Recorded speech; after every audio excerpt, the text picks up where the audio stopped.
안녕하세요. 황당한 아버님 때문에 파혼까지 하게 된 30대 초반의 여성입니다.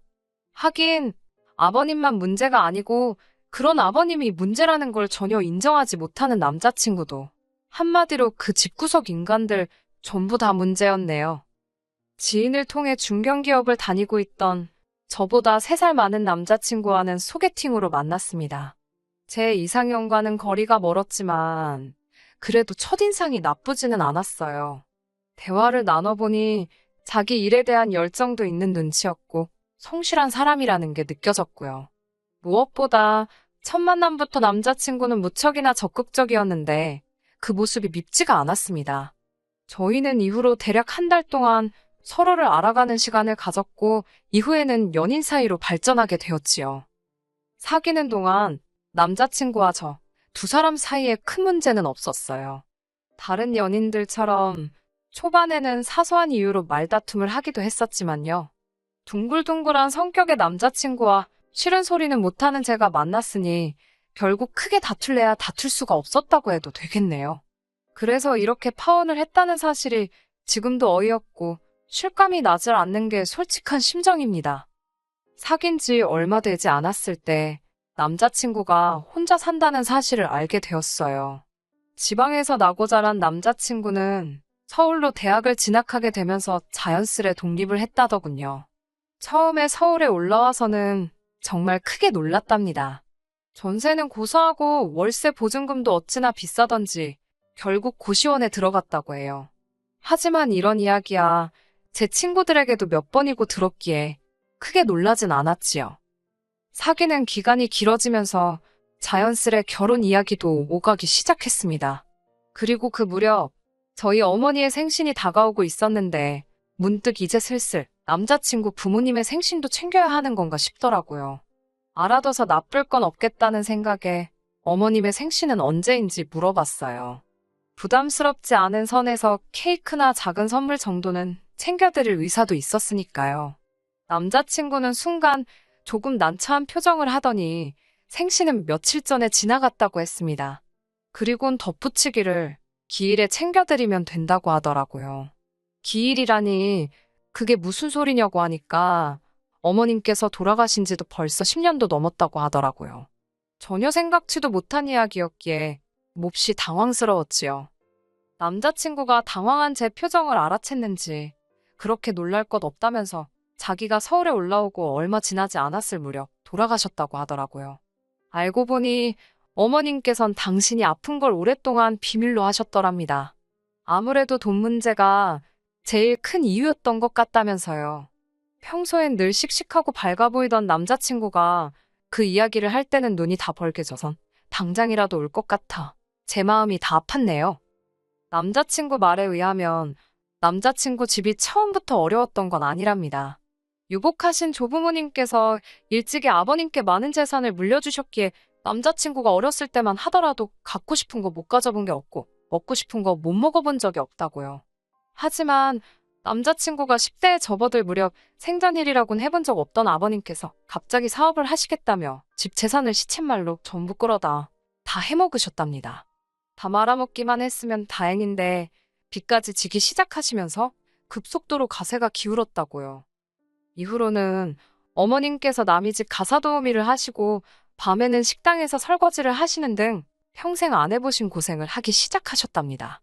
하지만 옛말에 버는 놈 따로 있고 쓰는 놈 따로 있다잖아요. 남자친구 집이 딱 그랬던 모양이에요. 어머님께선 그렇게 생고생만 하시다 돌아가셨다며. 솔직히 여기까지 들었을 땐 남자친구가 아버님을 어지간히 미워하지 않을까 싶었습니다. 어머님께서 어쩌다가 골병이 들어서 돌아가시게 된 건지 제3자인 제가 들어도 전후 사정이 뻔했으니까요. 하지만 옆에서 지켜본 결과 남자친구는 아버님과 꽤나 돈독한 관계를 유지하고 있었어요. 아버님뿐만 아니라 언니와도 그렇고요. 하긴 가족이라는 게 모르지요. 저는 모르는 또 다른 사정이 있었는지도요. 아무튼 남자친구와 저는 총 2년의 연애 끝에 결혼을 약속하게 되었습니다. 결혼 이야기가 나왔으니 정식으로 아버님과 남자친구의 누나에게 인사를 드리러 갔지요. 남자친구에게는 4살 많은 누나도 있었는데 미혼이었고 아버님과 단둘이 살고 있었습니다. 시댁에 도착하니 아버님께서는 잘 왔다고 반갑게 맞아주셨습니다. 그리고는 안방에 들어가서 어머님께도 인사를 드리라 하시더군요. 순간 멈칫했지만 그래도 아버님께서 그렇게 말씀하시니 일단 내라고 대답하고 남자친구를 따라 안방으로 향했습니다. 안방은 기이하기 짝이 없었어요. 방 한쪽은 마치 재단처럼 만들어져 있었고 그 위엔 어머님의 영정사진과 위패가 놓여 있었거든요. 예전에 TV에서도 그렇게 해놓은 집을 본 적이 있긴 한데 막상 직접 보니 오싹한 기분이 들었습니다. 그래도 최대한 티내지 않고 남자친구를 따라 어설프게나마 인사를 드렸네요. 여기까지는 솔직히 흔하지 않는 경험이라 낯설어서 그렇지 이상하다거나 불편하다는 생각은 하지 않았습니다. 오히려 제가 제대로 행동하고 있는 건지 어딘가 예의에 어긋나는 점은 없는지 제 자신을 살피느라 바빴지요. 아무튼 어머님께도 인사를 드리고 거실로 나오니 언니가 식사는 나가서 하잡니다. 냉장고가 텅텅 비었다며 찍어 먹을 게 없다나 어쩐다나요? 안 해도 될 소리를 하는 거 보니 성격이 푼수 같구나. 그런 생각을 잠시 했지만 당연히 입 밖으로 내진 않았어요. 그리고 솔직히 어머님이 안 계신 시댁이었으니 별다른 기대 같은 것도 없었고요. 저희는 집에서 조금 떨어진 곳에 위치한 고깃집에 도착했습니다. 직원이 4인용 테이블로 저희를 안내했는데 아버님께선 5명이라며 다른 자리를 요구하셨지요. 저는 이때만 해도 아버님이 자리를 넓게 쓰고 싶으신가? 그런 생각만 했어요. 그렇게 저희는 6인용 테이블에 앉게 되었습니다. 직원이 메뉴판을 가져다 주니 아버님께선 볼 필요도 없다며 한우 생갈비로 5인분을 가져다 달라고 하시더군요. 냉면도 5개를 달라고 하셨고요. 결국 제가 남자친구에게 조용한 목소리로 혹시 아직 더울 사람이 있냐고 물으니 남자친구가 어색하게 웃으며 1인분은 어머님 거랍니다. 솔직히 그 소리를 듣는데 이번에는 소름이 쫙 끼치더라고요. 아버님께서도 제가 남자친구에게 묻는 걸 들으셨는지 처음 며느리감하고 식사를 하게 되었는데 어머님만 빼놓을 수 있냐고 그러시는 거예요. 너무 당황스러웠고 어떻게 반응하는 게 적절할지 상황 파악이 잘 되지 않았습니다. 그러자 이번엔 언니가 그냥 살아계신 어머님이랑 같이 있다 생각하면 어려울 것 없다고 하더라고요. 이후로도 가족들의 기이한 행동은 계속되었습니다. 빈자리 앞에 놓여있는 접시에 구워진 갈비를 올려놓질 않나, 냉면을 비벼놓질 않나, 콜라도 한 잔 따라 놓더라니까요. 이게 무슨 제사상도 아니고 등골이 오싹해서 밥이 입으로 들어가는 건지 코로 들어가는 건지. 그런데 이런 아버님의 기행과는 또 별개로 언니가 정말 꼴사납게 행동을 하더군요. 식사를 마친 뒤 언뜻 계산서를 보니 거의 50만 원 돈이 나와 있었습니다. 아버님께서 좋은 날이라며 약주도 몇 잔 하셨지. 심지어 어머님 자리에 산더미처럼 쌓아놓은 고기는 아무도 손도 못 대게 하셔가지고 생으로 버려야 했고요. 아무튼 그렇게 흥청망청 음식을 시켰으니 50만 원이 나온 게 놀랍지도 않았네요. 그리고 솔직히 제가 계산할 생각도 없었기에 크게 신경 쓰지도 않았고요. 별 생각 없이 식당을 나가려는데 언니가 저더러 계산 안 하냐입니다. 제가 너무 황당해서 왜 제가 돈을 내냐고 물으니 제가 인사하러 왔으니까 저 때문에 외식한 거라며. 그러니까 제가 해야 한다는 거예요. 이 언니가 지금 나랑 기싸움 하자는 건가? 그런 생각도 들고 솔직히 전 아버님 때문에 체할 것 같아서 고기도 얼마 먹지도 못했는데 언니가 너무 뻔뻔하게 저한테 돈을 내라고 하니까 오기가 생겼습니다. 저는 언니한테 전 아버님이 사주시는 줄 알고 따라 나왔다고 원래 이렇게 처음 며느리감이 인사 오면 시부모님 되실 분들이 한상 거하게 차려주시지 않냐고 받아쳤네요. 그리고는 언니 옆에 있던 아버님께 배부르게 잘 먹었다고 허리 숙여 인사를 드렸습니다. 그러자 아버님도 어색하게 웃으시며 언니더러 계산하라 하시더군요. 전 뒤도 안 돌아서고 고깃집을 빠져나왔습니다. 들릴 듯 말 듯하게 욕하는 소리가 들렸지만 무시해버렸어요. 제가 빈손으로 인사를 간 것도 아니었는데 무슨 고기까지 사라는 건지. 결국 원래대로라면 커피라도 한 잔 대접하려고 했지만 이미 언니나 저나 기분이 상할 대로 상한 상황이었기에 식사를 마치곤 바로 서울로 올라왔습니다. 하지만 이 정도의 신경전 때문에 제가 파혼을 결심한 건 아닙니다. 아버님과 남자친구 가족들의 억지는 때와 장소가 없더라고요. 지난달 상견례가 있었습니다. 그땐 저희 부모님도 이미 남자친구의 어머님께서 돌아가셨다는 사실을 알고 계셨고요. 상견례는 중식당에서 하게 되었는데 아버님의 제안으로 이루어진 일이었습니다. 설마 어머님이 좋아하셔서 고르신 장소는 아니겠지라며 농담처럼 남자친구에게 떠봤는데 순진한 남자친구가 맞다고 순순히 대답을 하더라고요. 어이도 없고 황당했지만 그게 전부가 아니었네요. 상견례 당일 약속 시간은 6시였는데 어쩌다 보니 아버님과 언니가 제일 먼저 도착을 했고 뒤를 이어 저와 남자친구가 도착을 하게 되었습니다. 약속 시간까지는 20분이나 남아 있었지만 혹시나 싶어 룸에서 나와 부모님께 전화를 드렸습니다. 저희 부모님께선 걱정 말라며 이제 곧 도착한다고 하셨고요. 전화를 마치고 룸 안으로 들어가려는데 의자를 든 직원이 저희 룸으로 들어가는 게 보였습니다. 무슨 일인가 싶어 뒤따라 들어가다가 어처구니가 없는 상황을 보곤 하마터면 쓰러질 뻔했어요. 아버님께선 당신이 메고 오신 가방에서 정말 시골에서 할머니들이 떡 포장할 때나 쓰실 법한 연분홍 보자기로 포장된 보따리를 주섬주섬 꺼내시고 계셨거든요. 그리고 그 보따리 안에는 어머님의 영정사진이 담긴 액자가 들어있었지요. 아버님께선 비어있는 당신 옆자리에 그 액자를 떡하니 올려놓으셨습니다. 직원이 의자를 가져온 이유도 제가 남자친구 쪽 3명, 저희 쪽 3명 이렇게 6명을 예약했는데 아버님이 어머님 자리가 없지 않냐며 한 자리를 더 달라고 하신 거였고요. 제가 남자친구를 불러내 이건 아닌 것 같다고 이야기를 했습니다. 하지만 남자친구도 아버님과 같은 입장이더군요. 자기 인생에 한 번뿐일 상견례이고 원래 상견례는 부모끼리 만나는 자리지 아니냐입니다. 자기는 이렇게라도 어머님께서 자기의 새로운 인생이 시작되는 걸 함께 해주셨으면 좋겠다며 저더러 이해를 해달라고요. 남자친구가 어찌나 단호하게 말하던지 오히려 제가 나쁜 사람, 이상한 사람처럼 느껴질 지경이었지요. 그때 저쪽에서 저희 부모님이 식당으로 들어오시는 모습이 보였고 저는 남자친구에게 룸으로 들어가라 했습니다. 두 분이 당황하지 않으시도록 일단 제가 먼저 상황 설명이라도 드려야겠다 싶었거든요. 제 이야기를 들으신 부모님께서는 무슨 말 같지도 않은 소리냐며 불편한 기색을 보이셨습니다. 저는 그래도 좋은 일로 모인 자리인 만큼 얼굴 붉히는 일은 없었으면 좋겠다고 조금만 이해해달라고 부모님께 부탁을 드려야만 했어요. 상견례는 솔직히 개판이 따로 없었습니다. 아버님께서 말끝마다 영정사진에 대고 당신은 어떻게 생각하냐, 마음에 드냐 그러면서 집사람이 여기 같이 있으니 그래도 힘이 나신다. 저나 저희 부모님으로선 뭐라고 대꾸하기도 힘든 대화를 계속해서 이어나가셨거든요. 저만큼이나 당황하신 듯한 저희 부모님께선 그래도 딸의 부탁 때문인지 최대한 침착하게 상견례를 끌고 가시려는 노력을 하고 계신 눈치였지만요. 하지만 저희 부모님의 노력에도 불구하고 아버님이나 언니 두 사람 다 결혼과는 상관없는 계속해서 어머님에 관한 이야기만 늘어놓았습니다. 결국 참다 못한 저희 부모님께서 먼저 애들 집이나 혼수 문제는 어떻게 할 생각이시냐고 물으셨지요.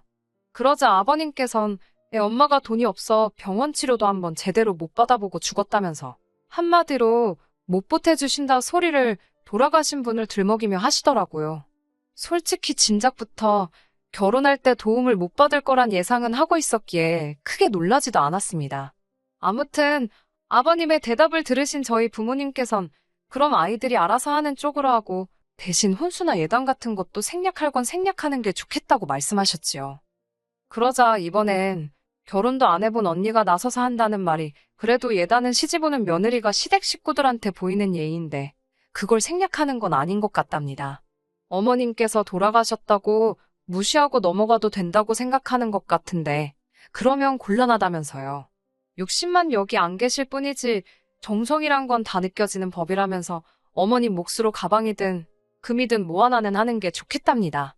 지난번 식당에서 계산할 때도 그렇고 이 언니는 내 주머니를 못 털어먹어서 안달이네 그런 생각도 들고 말 같지도 않은 소리를 하면서 자기가 모나되는 것 마냥 뻗대는 모습도 꼴사납다 싶었어요. 제가 그러면 저는 예물을 누구한테 받냐고 물었습니다. 돌아가신 분은 제 예물을 못 챙겨주실 거 아니냐고요. 그러자 저희 부모님께선 두 사람 다 그만하라며 언니한테 사돈 처녀가 무슨 말이 하고 싶은지는 알겠지만 여기는 어른들끼리 이야기하는 자리니까 빠져달라고 하셨습니다. 결혼 당사자도 아니고 하고 싶은 이야기가 있으면 아버님과 먼저 상의를 해보고 아버님을 통해서 하던지 하라고요. 그제서야 언니도 아버님도 아무 말 못하시더군요. 이후로 어색한 공기 속에서 일단 식사를 하게 되었습니다. 식사도 솔직히 체하는 줄 알았어요. 저는 분명히 6인분을 예약했는데 아버님께서 어머님 목도 추가 주문을 하셨더라고요. 식사는 코스로 나왔는데 영정사진 앞에 하나씩 서빙하시던 분들도 얼마나 어이가 없었을까요? 이윽고 식사를 마치고 일단 슬슬 해산하는 분위기였습니다. 솔직히 제 머릿속은 온통 부모님께서 이 결혼 절대로 허락 안 해주시겠구나. 그런 생각뿐이었지요. 남자친구라는 작자는 아버님이랑 언니가 헛소리를 떠들어대는 내내 꿀먹은 모마냥 말 한마디도 똑바로 못하고 있었고, 아버님은 계속 돌아가신 어머니만 찾지 언니라는 사람은 아직 신우 타이틀도 달기 전인데 벌써부터 저한테 시비를 걸지. 어떤 부모가 이런 집에 딸을 보내고 싶겠어요? 제가 봐도 여러 가지로 이건 아니다 싶었네요. 그런 와중에 아버님께서 결정타를 날리셨습니다. 아버님께선 저희 부모님께 한 가지 간곡하게 드리고 싶은 청이 있다며 문을 떼셨지요. 저희 아버지께서 편하게 말씀하시라 하니 아이들 결혼식 날 고생만 하다 간 어머님을 위해 하객들과 같이 10분 정도 묵념을 하고 싶으시답니다. 저희 사진이 나와야 할 스크린에 어머님 사진을 띄우고요. 추모의 시간이라나요? 아버지께서 당혹스러운 표정으로 어머니를 쳐다보셨고 두 분이 뭐라 하시기도 전에 제가 먼저 절대로 안 된다고 했습니다. 아예 조부모님, 왜 조부모님 제사까지 지내시지 그러냐고 절대로 안 된다고 싫다고 그랬네요. 예식 간소화한다고 주례도 없앴는데 30분 예식 시간 중 10분을 그런 데다가 날리고 싶지 않다고 했습니다. 그러자 아버님께서 저 말하는 싸가지 좀 보라며 어머님이 하늘에서 저 때문에 통곡을 하실 거랍니다. 그때였어요. 저희 부모님께서 왜 남의 집 귀한 딸한테 싸가지를 운운하시냐며 상식적으로 애들 결혼식장에서 죽은 사람 추모를 하자는 게 말이 되는 소리냐며 호통을 치셨어요. 돌아가신 양반 안타까운 거야 알겠지만 엊그제 돌아가신 것도 아니고 10년도 더 되었다면서 적당히 하시라고요. 그러자 아버님께서는 어머님 영정사진을 끌어안고는 서러워서 못 살겠다며 살았건 죽었건 지 시어머니 될 사람인데 저렇게 매정하다고. 아버님께선 나오지도 않는 눈물을 쥐어짜내시는 것 같았어요. 급기야 언니까지 가세에서는 엄마 없는 서러움이 이런 거냐며 자기들이 많은 걸 바랬냐고 이러니 죽은 사람만 불쌍하다나 어쩐다나. 아니 막말로 저 때문에 돌아가신 것도 아닌데 왜 저한테 난리인지 어이가 없더라고요. 저희 부모님께선 상대할 가치도 없다고 이런 집구석으론 절대로 시집 못 보낸다며 화를 내시곤 저를 끌고 나가셨습니다. 그제서야 남자친구가 따라 나오는 신용을 하며 저희 부모님더러 한다는 말이 저를 많이 사랑한다고 이번만 좀 어떻게 이해해 주시면 안 되겠냐입니다.